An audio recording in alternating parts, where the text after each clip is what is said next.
Hi everybody, it is the 16th of October 2024 and yesterday in the afternoon DayZ Frostline expansion release, which gives us the Sakhal DLC map, which you do have to pay for, but I think the genuine feedback so far from everybody who's played it is that it's worth the £20 or the $25 or €25.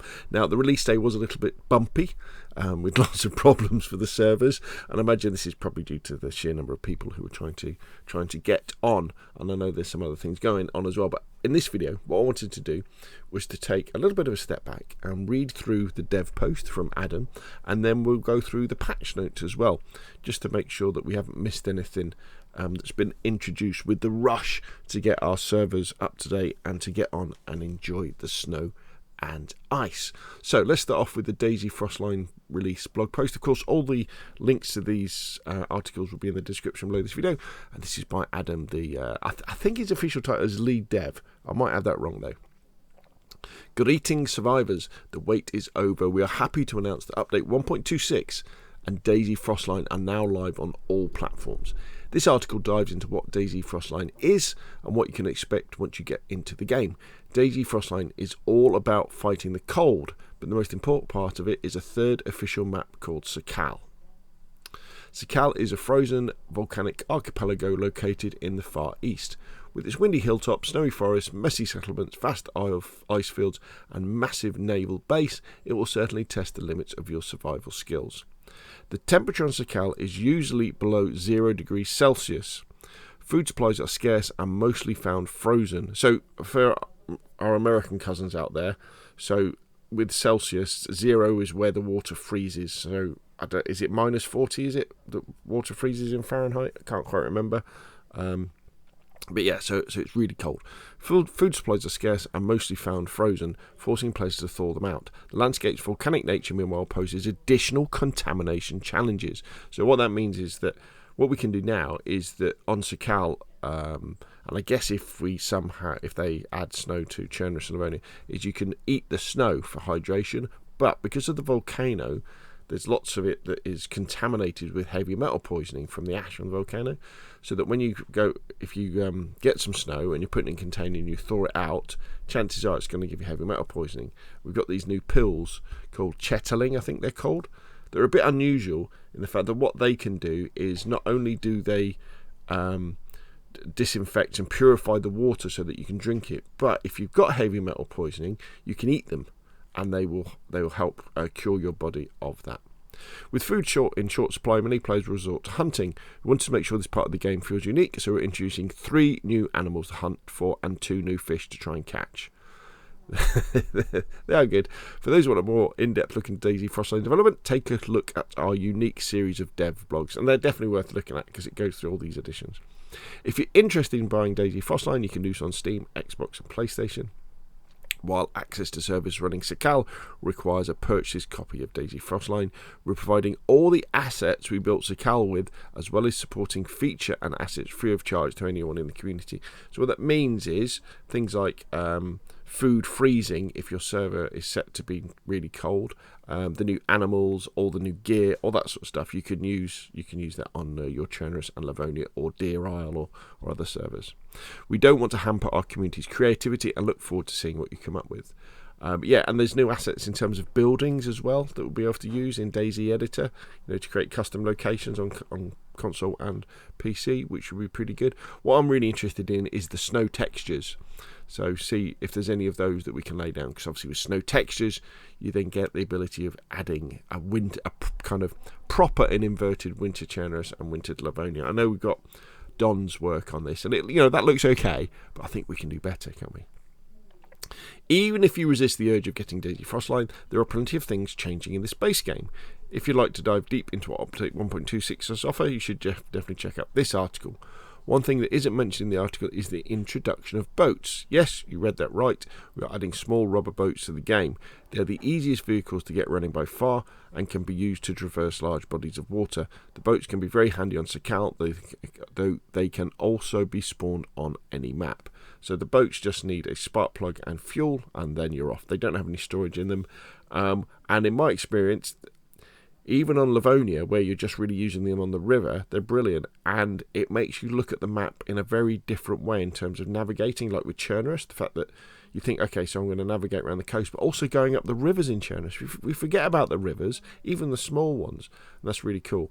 In Sakhal, you need them because it's so cold that if you do choose to swim to get to the ice flows or to get to the outlying islands, you're going to get very cold. You're probably going to get ill. So having a boat is pretty cool. There we are. Another big change is your character's decreased carrying capacity thanks to smaller cargo spaces for jackets, pants, vests and backpacks. Well, that might strike some of you as being unpleasant. We listened to the feedback received during the experimental period and believe this is a healthy change to the game. You'll have to be a lot more thoughtful while scavenging, as it will no longer be easy to pick everything up. Naturally, this also means you'll end up leaving more loot behind for others. Yeah, good point. It is a bit of a change, but DayZ is a survival game after all. A number of changes were also made to the fishing mechanic, hunting traps, the player's heat, comfort, temperature, simulation and items, and more. The in-game server browser saw a lot of upgrades as well, thanks to the addition of better filtering and a new server description field. On top of this, the official Hive experience is changing with the introduction of a regional loot economy. Loot, see, this is new to me. Loot on different maps is divided by climate and regional themes. Sakhal offers warm clothes and mostly eastern gear. Livonia spawns mostly summer clothes and western-made gear. Chernarus remains a mixture of both in order to preserve its original feel. Due to these extensive changes, as well as those to cargo space, we decided to wipe the official servers and recommend the community servers owners do the same. Obviously, you don't have to. Oh, yeah, I mean, we kind of expected this anyway, the fact that you get winter stuff on Frostline when you're on Sakhal. Monitoring stability and your feedback will be extra important to us in the coming weeks. Most of our focus will be on player behaviour on Sakhal as well as the distribution of loot. We received valuable feedback from our streamer event, thanks to everyone participating, and are already looking into applying some of that feedback in the upcoming 1.26 patch. These are exciting times for DayZ. We're very proud of what we've achieved and truly hope that you'll enjoy all your new adventures on Sakhal. On behalf of the DayZ team, Adam. Yeah, and they've done a great job. It does look really, really good. Teething troubles aside, I think you're going to have a great time. Right, so now let's have a look at the patch notes for PC first.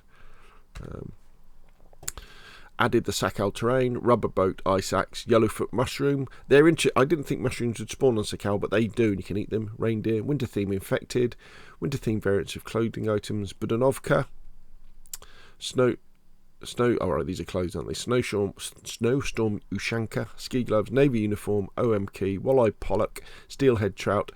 I found in the streamer event and in experimental, it's much easier to catch fish now. It's not just sitting there and waiting for the time to go around. You do have to wait for like a splash, and then you pull your line in. But I've caught loads of fish. Canned crab, down jacket, ski goggles, glass bowl, heavy metal poisoning, bushlat jacket, Sherpa jacket. Added the brown hare, the red fox, the wolf trophy headdress, the shamag, the fishing jig, the wooden fishing hook. That's interesting. That's very important. It means now, because you can make hooks out of little sticks, all you need is 12 rags and a long stick and a short stick to make your fishing hook and some worms, and you're good to go. And the fishing jig is brilliant because that means you don't have to put worms on it. Consuming scorched hot items now slows consumption and causes damage. It is now possible to climb onto ledges while swimming. Authentication for official game servers. Some items can now freeze if exposed to low temperatures. Oh, right. Okay, so that explains. When I was doing some testing, I found food in cans would freeze and drinks in cans would freeze, but water in a cooking pot wouldn't freeze. Grass now bends under animals and infected. Terrain and object visibility settings. In-game server browser now verifies all official servers before displaying them. In-game server can now filter for maps. In-game server can now allow sorting for maps in a separate column. Remember, this is the PC browser. We'll have to check the console one. Description field for servers displayed in the server browser.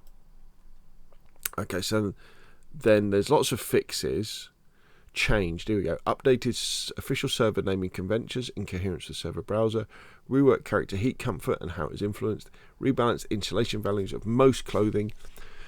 Rename bad insulation to worst. Rework fishing action and its chances. Fishing bait is no longer crafted but an attachment of the hook. Slightly rebalance the nutrition of fish. Eating raw fish now causes food poisoning instead of salmonella. Worms are now stackable. Poor worms. It's now possible to dig multiple worms at once with certain tools. Rework the common cold into stages, adding pneumonia. That's why it's so important that you don't get cold on Sakhal and in general. Coding pills and morphine now suppress the common cold and influenza symptoms, but don't cure them. You need tetracycline and to get your immune system up. To tackle animal predators being an easy source of food, we have infected predator meat with a disease, so be careful about eating bear and wolves. In fact, I wouldn't bother. All edible items can now be added to cooking slots. All edible items can now be heated up to warm up the character when consumed. Tweaked water gain from food, decrease the gain from cooked items, removed rough and precision soft skills, so they're gone. That's it, finally. Firewood can now be stacked up to 3 times. Tweak the minimum and maximum temperature of items. Players can now gain temporary immunity to the common cold after beating it or any of its later stages. The flare gun ammunition now spins slightly on descent. Active rain snowfall now decrease the hearing of infected. Force feeding is now only possible when facing the player. Sitting in a vehicle with a running engine will now set your character's heat comfort to neutral. Heat packs cool down over a longer period and give drastically more benefit. Traps now require bait and might catch different animals depending on the bait. That's really interesting. I'll do a video about that. That's really cool. So, like, if you put... I think they said in the stream, if you put, like, seeds... Yeah, because you can get seeds, can't you, out of a packet. When you get a packet of seeds and you open them, you end up with seeds that you normally plant. But if you put them in a trap... And I guess they're talking... I think they're talking about the snare trap. You could then catch a chicken. Whereas if you put like a piece of fruit on it, that might catch a rabbit. And if you put maybe a piece of chicken on it, you might catch a fox. So it's really cool. Reduced damage taken by traps on catch. Increased chance of catching animals via trap. Reduced time required for traps to catch an animal. Significantly increase the weight of animal pelts. Train detail video settings are now hidden and set to one value that corresponds to the multiplayer settings. It's always a forced to one value by the server anyway. Okay, so they're saying the server sets the view distance. Or the server will set the maximum view distance. I guess in your settings you could have it lower. Optimize world loading for respawning players, PC only. Reduce the AI alertness from pistol shots, very good.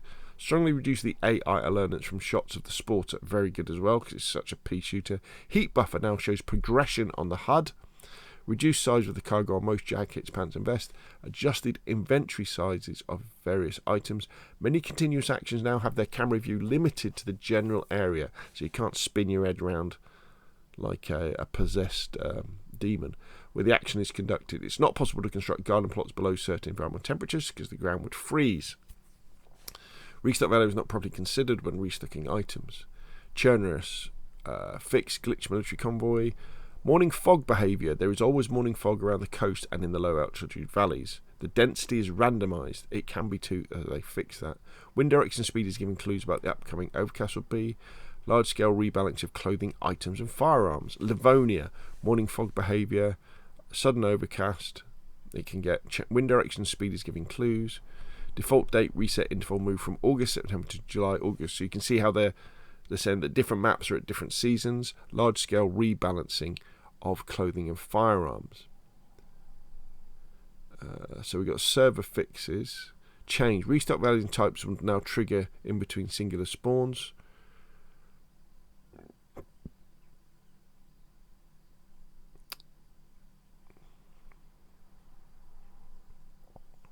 There we go. That's really important. That one. Tweaked. Workshop folder no longer gets creative launches running in the Proton operating system. So that gives you Steam Deck compatibility.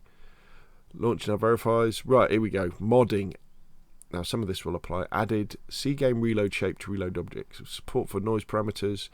Now I'm going to skip through these quite quick because I don't know what it means. But I'm just looking for things that might affect us on console. Script functions.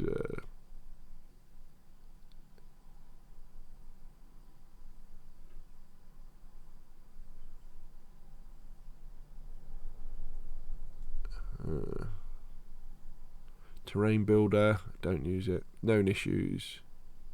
The server browser may not display servers. Fixes in the works. This can be resolved by resetting filters. Okay, so that's brilliant. Now, let's swip over to the console ones. So all of this will be the same.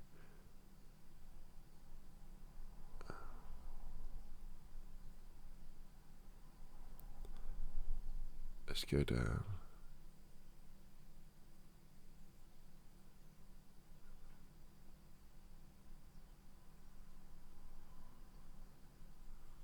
Alright, they haven't had anything. I can't see anything about modding or anything that would affect us. Okay, so that's brilliant. So there we go. Frostline.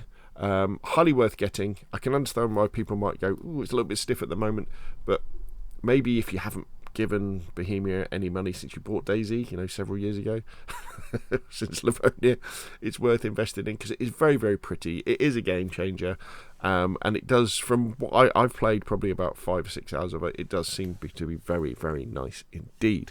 So, what do you think though? Check out the links in the description below this video. If you enjoyed the video, hit like. If you want to see more of the same, press subscribe. And of course, I'll see you again soon.